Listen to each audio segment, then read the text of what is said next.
সকালবেলা দেখলাম মালটা হেঁটে চলে বেড়াচ্ছে আর এখন মরে গেল। হ্যাঁ রে, আমিও তো দেখলাম সকালবেলা পুকুরে ধারে বসে বসে বিড়ি টানছে। আমি আরো একটা বিড়ি চেয়ে খেলাম। এবার ঠাকুমাটার কি হবে? আমার ভাতার মরে গেল। কালকে ছেলেটা মরলো তাহলে। গুদমানি 2.5 টাকা পেতাম, বাড়া না দিয়ে মরে গেল। সে বাড়া দেবে দেবে না দেবে না দেবে, আজ থেকে বাড়া বুড়োর বউ আমার। কি বলে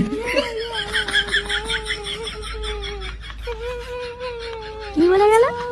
ও যা বলে বলুক গিয়ে, ছাড় বাড়া। এই বালটা মনে হচ্ছে হার্ট ফেল করেছে, শিওর।